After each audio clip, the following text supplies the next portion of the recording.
1774 ईस्वी में फ्रांस की राजगद्दी पर कौन आसीन हुआ? लुई प्रथम, लुई दसम, लुई 16वां या इनमें से कोई नहीं। दूसरा प्रश्न है, लिबरे क्या है? फ्रांस की मुद्रा, फ्रांस लिबरेशन पार्टी, फ्रांसीसी कर या इनमें से कोई भी नहीं। अब इनके उत्तर देखते हैं। पहले प्रश्न का उत्तर है 1774 ईस्वी में लुई 16वां था, और दूसरे प्रश्न का उत्तर है फ्रांस की मुद्रा है ये लिबरे। तीसरा प्रश्न है, सीधे राज्य को अदा किए जाने वाले कर को क्या कहते हैं? टाइद, टाइल, सैन्य कर, इनमें से कोई नहीं। चौथा प्रश्न है, टाइद का अर्थ होता है सामान्य कर, उत्पाद कर, धार्मिक कर, इनमें से कोई नहीं। उत्तर है, सीधे राज्य को अदा करने वाले कर को टाइल बोलते हैं। चौथा प्रश्न है, टाइद का अर्थ क्या है? धार्मिक कर। पांचवा प्रश्न, फ्रांसीसी क्रांति कब शुरू हुई थी? 14 जुलाई 1789, 17 जुलाई 1795, 1 जुलाई 1780, इनमें से कोई नहीं।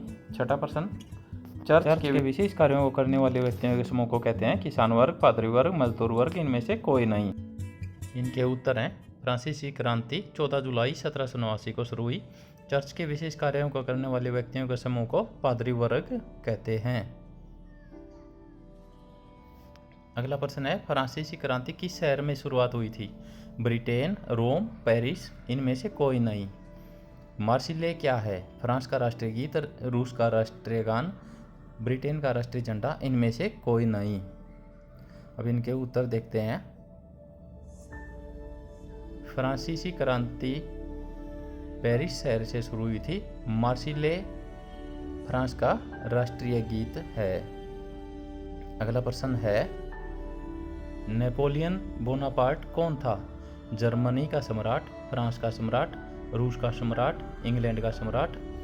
अगला प्रश्न है, आतंक का राज्य किसने स्थापित किया? लुई 16वें ने, नेपोलियन बोनापार्ट ने, रोबेस्पियर ने, या इनमें से कोई नहीं। इनके उत्तर हैं,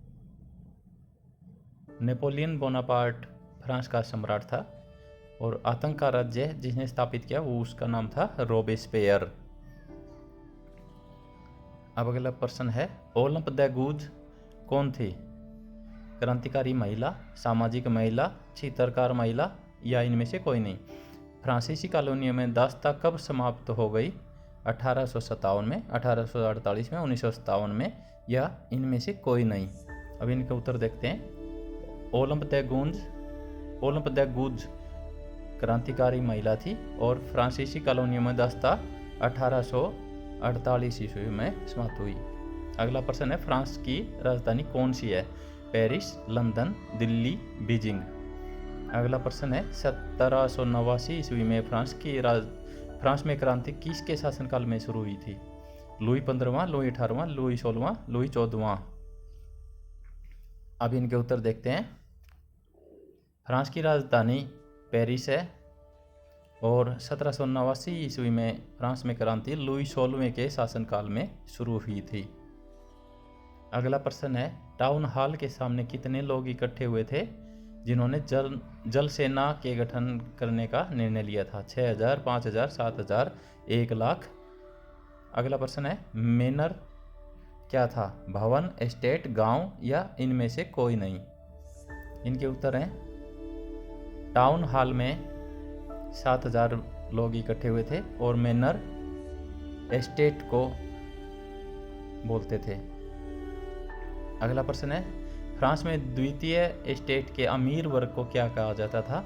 पादरी वर्ग, कुलीन वर्ग, मध्य वर्ग, राजशाही। अगला प्रश्न, निम्नलिखित में से कौन 18वीं सदी में फ्रांसीसी समाज के वर्ग नहीं थे? पादरी वर्ग, कुलीन वर्ग, सम्राट, व्यवसायी और किसान। उत्तर हैं, फ्रांस में द्वितीय एस्टेट के अमीर लोगों को कुलीन वर्ग बोलते थे, और 18वीं सदी में फ्रांसीसी समाज के वर्ग सम्राट नहीं थे। बास्तिल का किला किस बात का प्रतीक था? स्वतंत्रता का, समानता का, बंधुताओं का, निरंकुश शक्तियों का। अगला प्रश्न है, तृतीय स्टेट में इनमें से कौन सा वर्ग शामिल नहीं था? अदालती कर्मचारी, बड़े व्यवसायी, किसान, या कुलीन वर्ग। उत्तर हैं, बास्तिल का किला निरंकुश शक्तियों का प्रतीक था। अगले प्रश्न का उत्तर है तृतीय स्टेट के में कुलीन वर्ग शामिल नहीं थे।